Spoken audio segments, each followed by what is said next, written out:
दोस्तों सबसे पहले कॉलोनाइज़र टिप्स और ट्रिक्स मांग रहे हैं जी। मेरे पास भी कुछ इस तरह की एक लैंड है, मैं भी उस पर इसी तरह की कुछ प्लॉटिंग करके जो मेरे सस्ते दामों वाले प्लॉट्स हैं उनको बहुत ही हाई रेट पर बेचना चाहता हूँ। कैसे बेच सकता हूँ? ठीक है।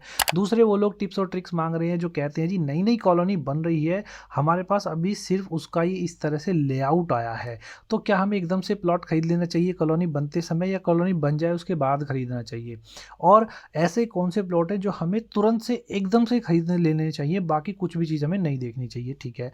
अब थर्ड मोस्ट इंपॉर्टेंट लोग आते हैं जो टिप्स और ट्रिक्स मांग रहे हैं, जो कहते हैं जी हमारे पास लिमिटेड पैसा है और हम चाहते हैं हमें ज़िंदगी में एक ही जो प्लॉट खरीदना है बहुत ही अच्छा खरीदें, बाद में हमें कोई प्रॉब्लम ना देखनी पड़े, और इस चीज़ से भी बचना चाहते हैं कि कोई भी हमें ऐसी वैसी चीज़ ना चिपका दे। तो दोस्तों इन तीनों चीज़ों की टिप्स और ट्रिक्स आज की इस वीडियो में कवर करेंगे, वीडियो एंड तक देखिएगा। तो इस प्लान को समझने से पहले इस प्लान की जो लैंड डिटेल्स है वो समझते हैं। देखो दोस्तों, आपके सामने है आज की ये हमारी लैंड डिटेल। सबसे पहले अगर मैं यहाँ पर रोड वगैरह की डायरेक्शन वगैरह की बातें करूँ, देखो यहाँ पर ये आपका एक रोड ऐसे जा रहा है और एक रोड यहाँ पर आपका ये ऐसे जा रहा है, तो यानी कि टू साइडेड रोड की तरफ आपकी ये लैंड है, जो कि एक तो वेस्ट फेसिंग है और एक ये साउथ फेसिंग है, यानी कि ये वाला पोर्शन यहाँ से वेस्ट है और ये वाला साउथ है। सबसे पहला आप लोगों का सवाल हो सकता है कि क्या ये दोनों डायरेक्शन साउथ और वेस्ट ये हमारे प्लॉट पर भी इफेक्ट करेंगे अगर हम खरीदें? तो दोस्तों बिल्कुल भी रोड से आपका कोई भी लेना देना नहीं है आपकी अंदर वाले प्लॉट का। क्लियर है? दूसरी चीज़, यहाँ पर बात करते हैं एरिया की कि ज़मीन का एरिया कितना है। दोस्तों देखो 108,885.93 स्क्वायर फीट की ये ज़मीन है, जो कि गज में 12,000 समथिंग की होती है। अब दोस्तों मोस्ट इंपॉर्टेंट चीज़ आ जाती है कॉलोनाइज़र के लिए, ध्यान से सुनेंगे दोस्तों। देखो ये जो डायमेंशंस हैं इनका बहुत ही बड़ा खेल होता है आपकी प्लॉटिंग के लिए। आप यहाँ पर करोड़ों रुपए गवा सकते हो अपने। कैसे? क्योंकि बहुत सारे लोग बहुत ही ज़्यादा स्मार्ट बनते हैं, क्या करते हैं अपनी ज़मीन को खुद ही नापने लग जाते हैं फीते वगैरह से, लेकिन उन्हें पता ही नहीं है कि वो कितना बड़ा नुकसान करने जा रहे हैं अपने साथ में। दोस्तों देखो ये 12,000 गज की जो ज़मीन है ना, ये इतना बड़ा एरिया, ये फीते से नापने में बिल्कुल भी नहीं आएगा, बहुत ही बड़ी मूर्खताई है। कारण बता देता हूँ, देखो यहाँ पर ये देखिए फ्रंट में जो आपकी डायमेंशन है ये 338 फीट की है, ठीक है। ये लेफ्ट वाली 306 फीट की है, तो ये चीज़ें आसानी से आप लोग नाप सकते हो, लेकिन आपको कैसे पता चलेगा जैसे कि ये यहाँ पर ये टेढ़ी ज़मीन जा रही है, तो ये टेढ़ी कितनी है ये आपको कैसे पता चलेगा? फीते से ये चीज़ पता नहीं चलती है, सिर्फ मशीन ही बता सकती है। और उससे भी बड़ी प्रॉब्लम आती है यहाँ पर, देखो ये बैक साइड का जो एरिया, ये वाला इतना एरिया जो ये टेढ़ा जा रहा है ना, ये फीते से पता ही नहीं लग पाएगा। क्या ये आप 14 फुट 3 इंच का जो एरिया इसको पता लगा सकते हो? ये 109 फीट 0.9 इंचेस का जो है कि ये कितना फीट में टेढ़ा पार्ट जा रहा है। तो दोस्तों आप अपनी करोड़ों का नुकसान करोगे, लाखों तो बहुत दूर की बात है, करोड़ों का नुकसान करोगे अगर फीते से नापने जाओगे। करना क्या होगा, सर्वे इंजीनियर को बुलाओ, 4-5 हज़ार रुपये लेगा, आपके प्लॉट की सर्वेइंग करके जाएगा लैंड की, और उसके बाद एक मैप बना के देगा आपकी लैंड का, उसके बाद उस पर प्लॉटिंग कराई जाएगी। तो ये कॉलोनाइजर के लिए टिप्स और ट्रिक्स है। क्लियर है? अब चलते हैं डायरेक्टली हम लोग मैप पर। तो दोस्तों देख सकते हैं यहाँ पर 12,000 गज की ज़मीन के अंदर हमने किस तरह से प्लॉटिंग की हुई है। यहाँ पर सबसे पहली चीज़ आती है कि हमें इस 12,000 गज में टोटल नंबर ऑफ कितने प्लॉट यहाँ पर मिले हुए हैं, हमने निकाले हैं। तो देख सकते हैं यहाँ पर 76 नंबर, यानी कि टोटल 76 प्लॉट्स हम लोगों ने यहाँ पर निकाले हुए हैं।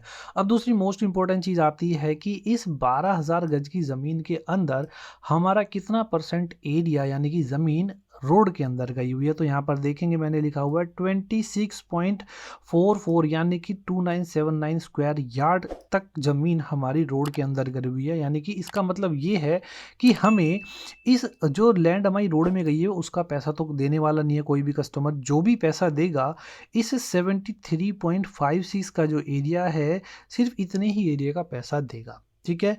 अब मोस्ट इंपॉर्टेंट चीज़ आ जाती है, आपके पास कोई भी ज़मीन है तो उसमें आपकी रिक्वायरमेंट क्या है। जैसे क्लाइंट ने बोला कि मेरी ये 12,000 गज की जो ज़मीन है, मेरी रिक्वायरमेंट इसमें है मैं 50-60 गज से लेकर के मैक्स टू मैक्स 200 गज तक जाना चाहता हूँ। मेरा लास्ट प्लॉट जो सबसे बड़ा होना चाहिए इस कॉलोनी के अंदर वो 200 गज से बड़ा ना हो। चलेंगे दोस्तों, देखते हैं हमने किस तरह की डायमेंशन के साथ यहाँ पर क्या साइज़ के साथ में प्लॉटिंग की हुई है। देखो दोस्तों, प्लॉट नंबर 1 देखो 151 स्क्वायर यार्ड का है। थोड़ा-सा और ज़ूम करेंगे, देखो 45 फीट 6 इंचेस 25 फीट देखो यहाँ पे डायमेंशन दी गई है। उसके बाद ये 148 का डायमेंशन का प्लॉट है। एक देख सकते हैं यहाँ पर मुझे लगता है ये 197 गज का जो है अपना ये 5th नंबर का जो प्लॉट ये सबसे बड़ा हुआ है। तो ये 30 फीट की है, ये साइड में 62 फीट 6 इंचेस की है। और यहाँ पर आप देख सकते हैं बैक में ये 100 गज के प्लॉट हैं, ये 125 गज के हैं, ये 150 गज के दोनों प्लॉट यहाँ पर डिज़ाइन किए गए हैं। ये जो सारे के सारे प्लॉट हैं ये दोस्तों ये सब 100 गज के डिज़ाइन किए गए हैं, ये 150 के गए हैं। उसके बाद यहाँ पे ये 87 गज है, 125 गज है, 150 है। तो मतलब इस तरह से कुछ दोस्तों हम लोगों ने प्लॉटिंग की हुई है। तो दोस्तों अगर आप एक कॉलोनाइजर हैं तो ध्यान से सुनिए। सबसे पहली टिप्स आपके लिए है कि आप जब भी इस तरह से कोई भी प्लॉटिंग कराएं तो उसमें हमेशा से कोशिश होनी चाहिए कि आपके प्लॉट की जो मेन फेसिंग हो एंट्री वाली, वो प्लॉट्स या तो ईस्ट फेसिंग बने ज़्यादा से ज़्यादा या फिर नॉर्थ फेसिंग बने, क्योंकि लोग सिर्फ इन्हीं दो डायरेक्शंस को ही ज़्यादा प्रेफरेंस दे रहे हैं आज की डेट में, क्योंकि दोस्तों आज का ज़माना वास्तु का है। थर्ड डायरेक्शन की बात करें तो वेस्ट भी बना सकते हो। कोशिश करें कि कम से कम दोस्तों साउथ फेसिंग डायरेक्शन के प्लॉट कम से कम ही बने। कारण बता देता हूँ, क्योंकि आज के टाइम में मिथ चल रहा है कि साउथ फेसिंग जो प्लॉट्स होते हैं वो अच्छे नहीं मानते हैं लोग।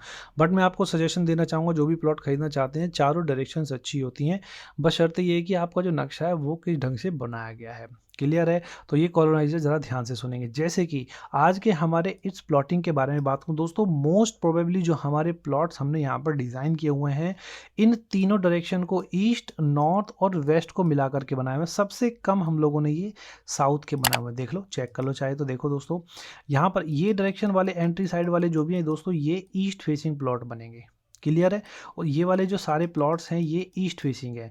बाकी यहाँ से जब एंट्री करेंगे तो ये सारे के सारे ये वेस्ट फेसिंग प्लॉट हैं, ये भी वेस्ट वाले हैं, ये वेस्ट वाले हैं, ये भी वेस्ट वाले हैं, और ये सारे ईस्ट वाले, ये ईस्ट वाले हैं। दोस्तों यहाँ से नॉर्थ वाले भी हैं, ये ईस्ट वाले हैं। तो ये प्लॉट बहुत ही ज़्यादा वास्तु के हिसाब से तो एकदम परफेक्ट हो जाता है।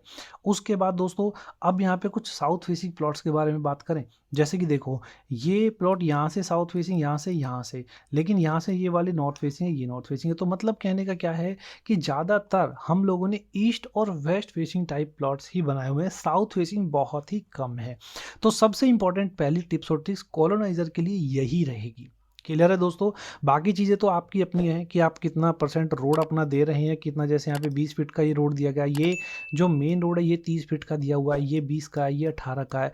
तो आपकी अपनी ही ज़मीन जानिए, आप कितना देना चाहते हैं वो आपके ऊपर है। क्लियर है? ठीक है जी। अब आ जाते हैं जी सेकंड नंबर के लोग जो कहते हैं कि हमारे पास ये कॉलोनी का लेआउट आया है, अभी कॉलोनी बन रही है, हम तुरंत परचेज़ करना चाहते हैं एकदम से अभी के अभी। तो बता देना चाहता हूँ दोस्तों, देखो बिना कुछ देखे मैं आपको रिकमेंड करूँगा, जो आपके ये फ्रंट वाले जो प्लॉट है, ये वाला जो प्लॉट है, ये एक साइड रोड, ये 2 साइड रोड और ये 3 साइड, ये सबसे बेस्ट प्लॉट है आपकी इस कॉलोनी का, क्योंकि एक तो ये मेन रोड से लगता हुआ है। इसके रेट कभी भी डाउन नहीं होंगे, चाहे इसकी डायरेक्शन कोई सी भी हो।